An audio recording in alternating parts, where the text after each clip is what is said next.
കാര്യങ്ങളും ഉണ്ടായിരുന്നു. ഓക്കെ, പ്രതികരിക്കാണ്ടിരിക്കുന്നത് എന്താണെന്നറിയോ? പിന്നെ 90 ദിവസം എഗ്രിമെന്റ് കാര്യങ്ങളും വെച്ചിട്ടാണ് ചെയ്യുന്നത്. ഞാൻ നിയമപരമായിട്ട് നീങ്ങിയിട്ടുണ്ട്. അതെ, പറ്റിച്ച് ജീവിക്കാം. എനിക്ക് പറ്റിച്ച് ജീവിക്കാൻ അറിയുള്ളൂ. അത് എന്റെ പിടിക്ക്. പറ്റിക്കാനായിട്ട് നീക്ക് നിന്നിരുന്നത് എന്തിനാണ്? മേലാൽ ഇങ്ങനത്തെ കൊണവർത്താനം കൊണ്ട് എന്റെ മെസ്സേജ് കാണാൻ അടിക്കാമെങ്കിലുണ്ടല്ലോ. അതെ, ഞാൻ പറ്റിക്കാൻ വേണ്ടിയിട്ടാണ്. എന്തായാലും താൻ കൂടുന്നുണ്ടോ? അയ്യോ, ഞാൻ സ്ഥലം പറഞ്ഞുതരാം. ഒരു സൈഡ് മാത്രം കേട്ടിട്ട് ഉണ്ടാക്കാൻ വേണ്ടിയിട്ട് നിൽക്കരുത് കേട്ടോ. ഇത്രയും നാളെ ഞാൻ പ്രതികരിച്ചില്ല എന്ന് പറഞ്ഞിട്ട് എന്റെ മെക്കട്ടോട് ആവശ്യമായിട്ട് കോണയും കൊണ്ട് വന്നിട്ടുണ്ടല്ലോ. ഏതവനാണെങ്കിലും പറയാനുള്ളത് ഞാൻ അണ്ണാക്കിൽ അടിച്ചാൽ തരും.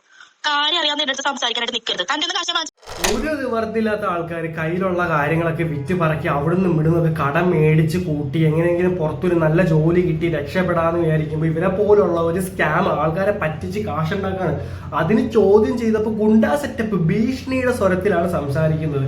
ദയവ് ചെയ്ത് നിങ്ങൾ ആരും ഇങ്ങനത്തെ ഒരു കേസ്, ഒരുപാട് ഫോളോവേഴ്സ് ഉണ്ട് കാര്യങ്ങളുണ്ടെന്ന് പറഞ്ഞ് ഇങ്ങനത്തെ സ്കാമിലൊന്നും പോയി വീടരുത്.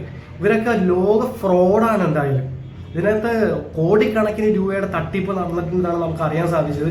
ഇതിനകത്ത് ഒരു വലിയൊരു മാഫിയ തന്നെ ബന്ധപ്പെട്ടെന്നാണ് നമുക്ക് അറിയാൻ സാധിച്ചത്. എന്നാൽ ഇതിനെക്കുറിച്ചൊക്കെ നിങ്ങൾക്ക് എന്താ പറയാൻ വെച്ചാൽ കമന്റ് ബോക്സിൽ കമന്റ് ഇട്ടിടാം.